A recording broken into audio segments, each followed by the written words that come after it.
everyone! I am Ma'am PC. This is my channel where the learning starts. Mwah!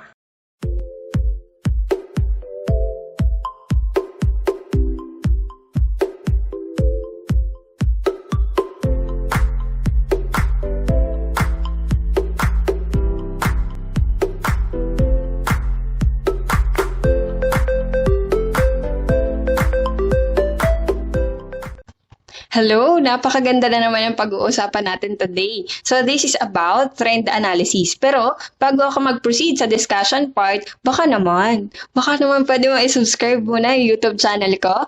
Click ang like button at ang notification bell para lagi kang updated sa aking mga videos. Okay, now we will proceed to the discussion part.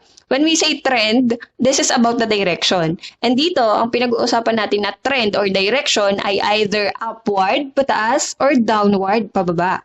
So, ang trend analysis, this is a comparative financial statement for 3, 4, or 5 years na financial statements. So, para kasi mas makita natin yung direction, kung pataas ba siya or pababa, kailangan may at least 3-period financial statement tayong provided para mapagkumpara silang tatlo. And unlike sa horizontal analysis and vertical analysis na dalawahan lang, ito talagang trend analysis, mas maraming financial statement, mas maganda kasi mas accurate yung nakukuha nating trend or direction. And yung first year, ang basis natin ng 100% kasi siya yung ginagawa nating base year.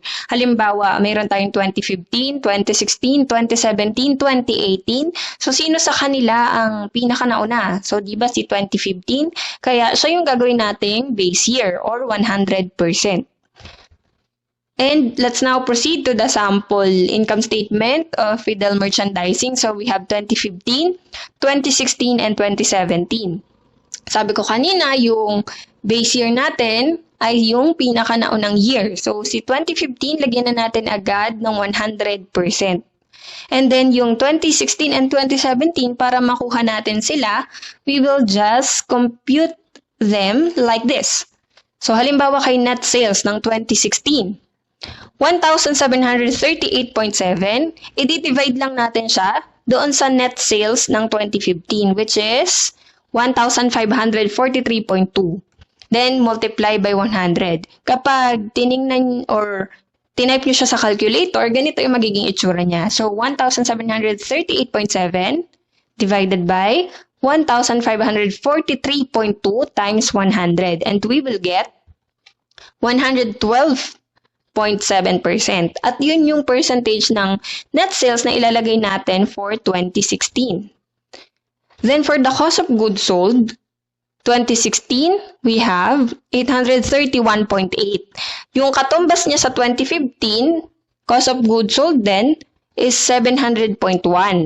So, from there, ang gagawin lang natin, 2016 cost of goods sold divided by 2015 cost of goods sold. Kasi siya yung base year natin, si 2015. So, ganyan po yung kakalabasan niya kapag tinype niyo sa calculator. 831.8 divided by 700.1 times 100 and we will get 118.8%. At yun yung ilalagay natin na percentage ng cost of goods sold for 2016. At ganun lang din naman yung gagawin pa natin sa mga susunod pang account. Basta tandaan lang kung ano ang katapat niyang account sa 2015, dun nyo siya i-divide. And then, for 2017 naman, we have the net sales of 2,213.3 at ang katapat niya sa 2015 na net sales ay 1,543.2. Kaya naman, kapag kinuha natin yung percentage niya, ganito po ang computation. 2017 na net sales divided by 2015 net sales. So, 2,213.3 divided by 1,543.2 times 100 and we will get 143.4%. At yun yung ilalagay natin na percentage ng net sales for 2017. For the cost of goods sold naman, we have 1,032.1 at ang katumbas niya sa 2015 ay 700.1. So, kapag kinompute natin yung percentage niya, 1,032.1 divided by 700.1 times 100, we will get 147.4%. At yun yung ilalagay natin na percentage niya sa 2017 cost of goods sold. Ganun din naman yung gagawin pa natin sa mga natitira pang account from gross profit up to the net income. So kapag nakompleto na natin yung mga numerical data, kukuhanin na lang natin yung mga percentages. So maiiwan na po yung mga peso value. Yan. So 3 columns na lang yan. Yung blue ay for 2017, yung orange ay para sa 2016, at yung red ay para sa 2017. After that, we will just focus on the net sales and net income kasi yan yung pinakamahalaga sa lahat, yung benta at yung kita. At ang recommended trend natin ay upward trend kasi 'di ba kapag kita gusto natin pataas. Habang dumadaan ang mga panahon, mga taon, gusto natin lumalaki. Nang lumalaki yung kita ng business. So, para mas makita natin yung trend niya, gumawa ako ng chart for net sales and net income. So, ang gusto nating makita dito ay upward na trend or pataas na line. So, dito muna tayo kay net sales. Noong 2015 siya ay 100%. Noong 2016 siya ay 112.7%. Nice, maganda, di ba? Up to, mas tumaas pa ng 2017, 143.4. So, ang trend niya ay upward trend, kaya lagyan natin siya ng heart. Next, dapat yung net income, sana ganun din, di ba? Unfortunately, nakikita pa lang natin yung chart ng net income. Alam na natin kung anong patutunguhan nito. So, from 2015 siya ay 100%. Noong 2016, tumaas siya pero 82% na lang. Noong 2017, mas bumaba pa. Naging 76% na lang. So siya ay may downward trend. So medyo crying muna tayo dito. Okay, so bago tayo mag-recommend at mag-conclude, ay gawin muna natin siya ng analysis. So you just have to make a formal report kung ano yung observation nyo kay net sales at kay net income for the analysis. So, unahin muna natin si net sales. May analysis for the net sales. It shows an upward trend, pataas, as it increased by 112.7% in 2016 and 143.4% in 2017. However, punta na tayo kay net income. The net income shows a downward trend, pababa, as it increased by 82% in 2016, down to 76% in 2017. Now, syempre, hindi naman lahat ay nakakaintindi ng mga percentages na yan. Kaya kailangan natin siyang i-interpret through a conclusion. So, ano ba ibig sabihin kapag nag-downtrend ang net income? So, yun yung ilagay natin sa conclusion. The net income of Fidel Merchandising shows an unfavorable movement. Hindi magandang movement kasi pababa siya ng pababa as it decreases over the 3-year period. So, kung may problema pala, kailangan gawa natin ng recommendation, di ba? So, for the recommendation, kailangan muna nating malaman kung sino ba ang nagiging problema ng net income, kung bakit siya pababa ng pababa. Spaghetti.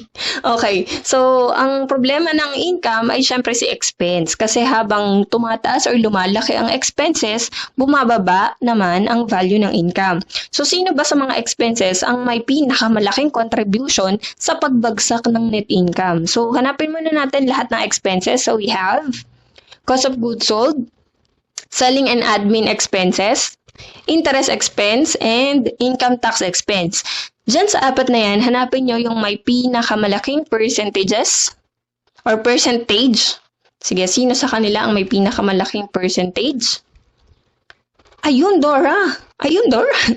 Okay, Dora, ayun, no? Si interest expense, meron siyang 363.6% ng 2017. Laging tatandaan yung blue po ay 2017, yung orange ay 2016, at yung red ay 2015. Kalimutan ko ilagay eh. Sorry na ha. Okay. So, dahil si interest expense ang problema dito sa income statement na to, yung recommendation natin ay tungkol sa kanya. Tungkol sa kung paano ba mapapababa or maiiwasan ang pagtaas pa ng interest expense. So, for the recommendation, the business should minimize its interest expense. Paano? By avoiding late payments, kasi di ba kapag nalilate yung payment, may penalties pa. And of course, refrain from getting more loans. Kasi kapag kumuha pa ng mas maraming loan, mas maraming interest ang mai-incur. So yun lamang ang aking analysis, conclusion, and recommendation para sa income statement ng Fidel Merchandising. Kung gusto mo ng marami pang suggestion, pwede ka mag-comment sa aking video. Yun lamang po. Maraming salamat sa panonood at pagtangkilik ng aking mga videos. Kung mayroon kayong topic suggestion, wag mahihiyang mag-comment. Kung gusto nyo i-appreciate ang video, wag mahihiyang mag-comment. At syempre, maraming salamat kay Lance Mendoza for editing my video and sa mga estudyante ko at sa mga estudyante na iba pang school na nanonood ng aking video at nag-subscribe sa aking channel. God bless everyone. Have a nice day!